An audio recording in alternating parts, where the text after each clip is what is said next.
ბოლო 5 წლის განმავლობაში სადაზღვევო სექტორმა მოზიდული პრემიის მოცულობა თითქმის გაორმაგდა. ამის შესახებ დაზღვევის ზედამხედველობის სამსახურის უფროსმა დაზღვევის დღესთან დაკავშირებით გამართული ღონისძიებაზე განაცხადა. დავით ონოფრიშვილის თქმით, გასულ წელს სადაზღვევო სექტორი დამატებით 18%-ით გაიზარდა და მოზიდული პრემიის მოცულობა 1,259 მილიონი ლარი იყო.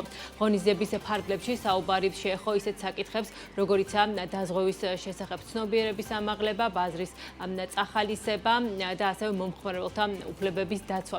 რა ტენდენციებია სადაზღვევო ბაზარზე და ზრდის რა პოტენციალი გააჩნია ამ ინდუსტრიას?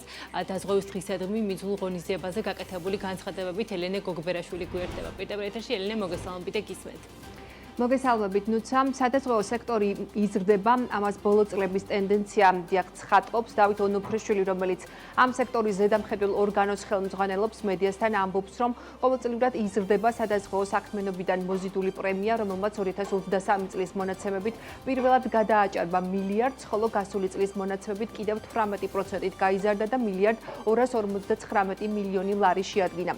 სექტორის მარეგულირებელი ამბობს იმასაც, რომ სადაზღვევო ინდუსტრიას ბუნებრივი აზრდის პოტენციალი აქვს, განსაკუთრებით სავალდებულო სადაზღვევო პროდუქტების განვითარების მიმართულებით. ამ კონტექსტში დავით ონოფრიშვილი ავტომობილთა მესამე პირის სავალდებულო დაზღვევის შემოღებას განიხილავს, რომელზეც მუშაობა დასრულებულია, თუმცა განხილვებისთვის დოკუმენტი ჯერ პარლამენტში წარდგენილი არ არის. 2024-ში ზრდა იყო 18%, ბოლო 5 წელიწადში თითქმის გაორმაგდა სადაზღვევო პრემია. ასევე უნდა ითქვას, რომ ბოლო 10 წელიწადში, ყოველ 5 წელიწადში ფაქტობრივად ორმაგდება სადაზღვევო პრემიას და საკმაოდ კარგია და პოტენციალი სადაზღვევო სფეროს აქვს საკმაოდ დიდი.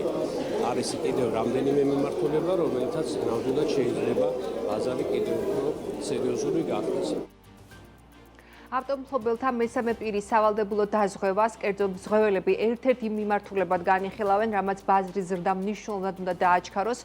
ალდეგის გენერალური დირექტორი მოელის, რომ სავალდებულო დაზღვევის ამ სახეობის ამოქმედებით სადაზღვევო ბაზრის ზომა 20-25%-ით კიდევ გაიზრდება. მსგავსი მოლოდინი აქვს სავალდებულო დაზღვევის ცენტრის დირექტორსაც. გიორგი ჩაჩუა განმარტავს, რომ ბაზარი იზრდება, თუმცა წამყვანი მაინც ინფლაციური პროცესებია, რისი გავლენითაც წმინდა ზრდა გაცილებით ნაკლებია, ვიდრე ეს სტატისტიკაში ჩანს.